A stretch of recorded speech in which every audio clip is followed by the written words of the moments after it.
Hey guys, how's it going? Sam. Rubbing opal and cutting it and finishing it today. This is some Welo Ethiopian rough. And let's see if I can try to get the light on here better. Anyway, this is some really big pieces. I've got a couple finished. What preforming. This one's a 14 by 6. This one's actually going to turn out really cool. And right now I've got this one rubbed. Looks like we're gonna try to get it to be I think it's a marquise, what they call it. Yeah. We'll get the stencil out and see what size we can get out of it. Looks like it'll be possibly a 14 by 7 maybe. Yeah, barely. Yeah, I'll get a 14 by 7 out of that. Let me mark it real quick. I'm not going to move the camera. What I do is I set it in this little block of clay so that it holds it still, and then I'll mark it with a pencil. So, just figured I'd show you guys what I was up to today.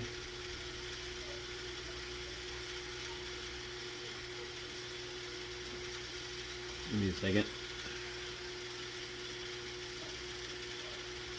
Kind of got it's so close to not being a 14 by 7 that it's got to get right on the money, right on the edge, which is a little bit annoying. But you try to get the biggest opal cut from your rough that you possibly can. You wouldn't want to cut a little bitty stone out of a big piece. That'd be kind of a waste. Because the bigger pieces are a lot more expensive than the smaller ones. So, just makes sense.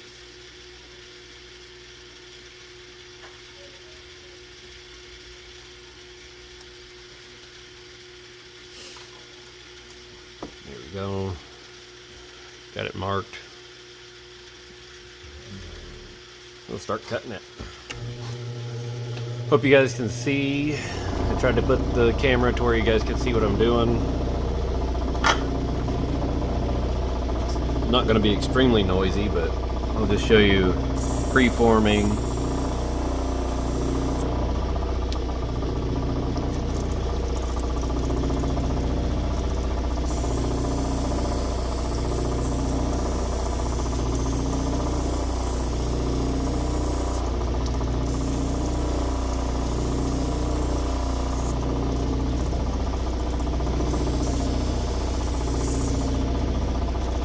You just take your time.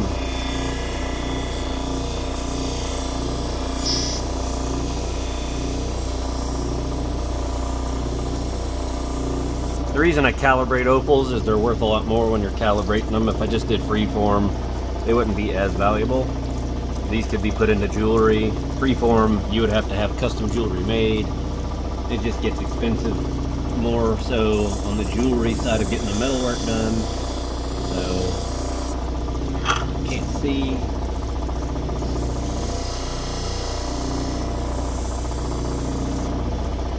It's always a complaint that I can't see.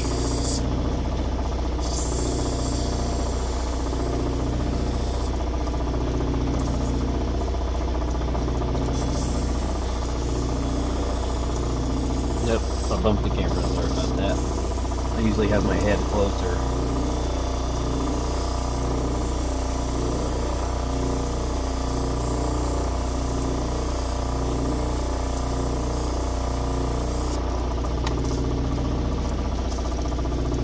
I was going to try to do a live video, but can't figure out how to get it to zoom in.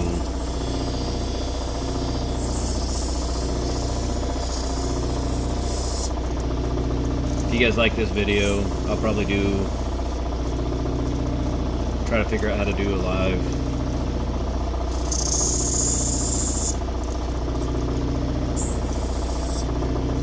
Alright, almost got it. A little more on that side, we'll be good.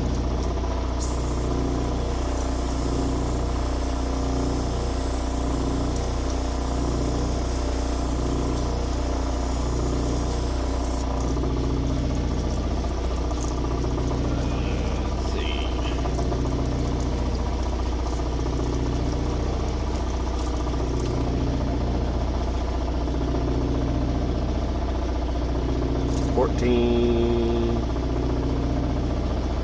by 7, so we're good on the size.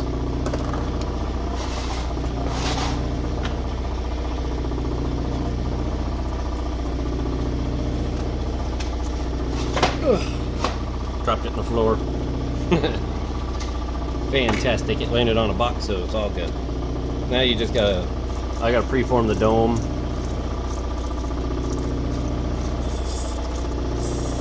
I always hate making all the opal go away, but in the end, it turns out pretty. You lose so much material.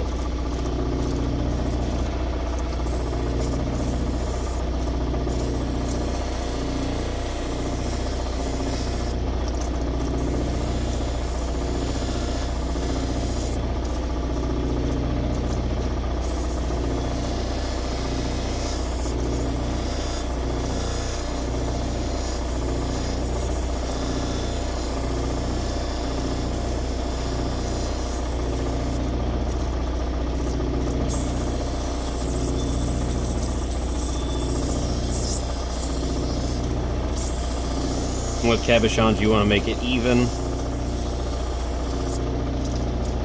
So we'll make this one a nice high dome. And then we're going to look at it this way. So we got it even. And then you got to rotate it the other direction and even it out on both sides.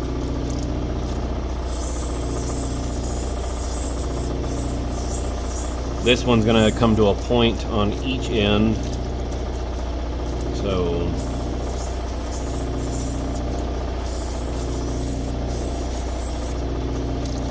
and with an oval, you just make it completely even all the way around, height-wise, and it'll turn out really nice.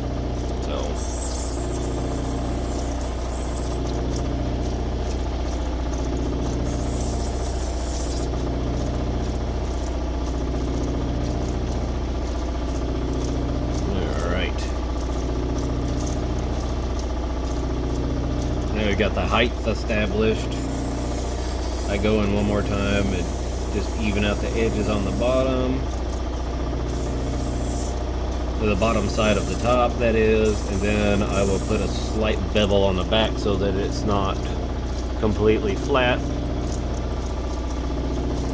all the way around, just in case somebody wants to use it as a glue edge. I don't recommend that, but setting these with a bezel or in prongs is the best, since this is technically crystal opal.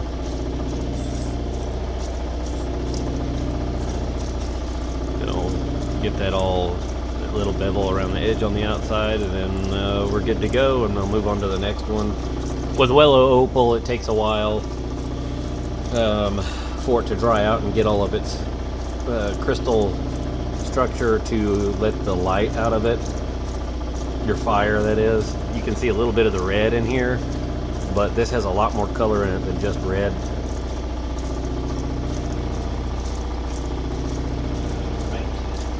We'll start working on one more. I'm trying to make this one an oval. And with this, you just look at them, you figure out which side is going to be the bottom or the top, or at least try to assess it. So I'd like this to be the top. It's got the most color showing through it. So that being said, we'll see how it goes. I might flip over. But you take it and you rub all the sand off to figure out if there's any cracks where they shouldn't be.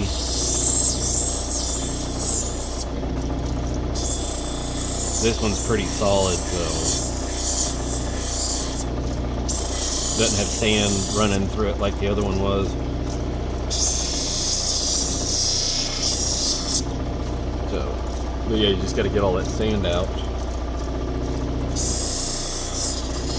Some of them you can leave. Some opal you can leave the sand in it. But with crystal, if you leave sand in it, it can show through and it looks crappy.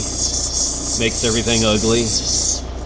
And then your stone is less valuable.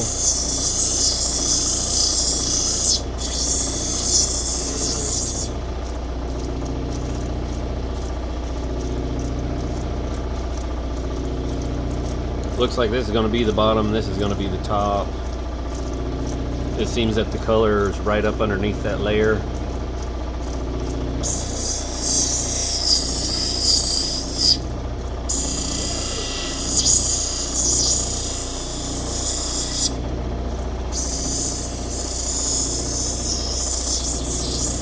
This is going to be a big stone, as long as there's no cracks in it. If I do find cracks, I will put them in a jar and stabilize them, and they won't be all natural, but they'll be stabilized.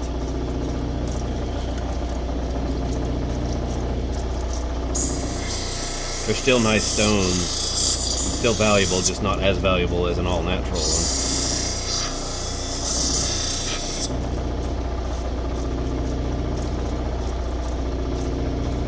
Lots of good color in this.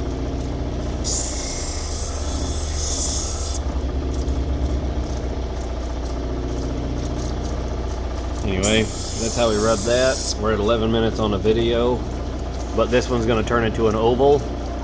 I'll just flatten it out over here on this other wheel.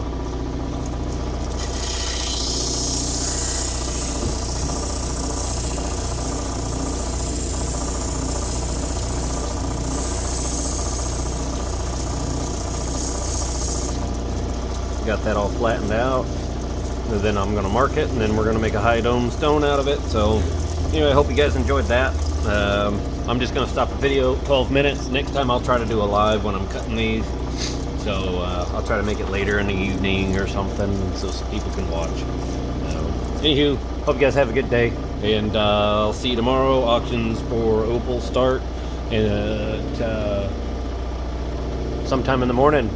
Whenever I get around to putting them up. So thanks guys.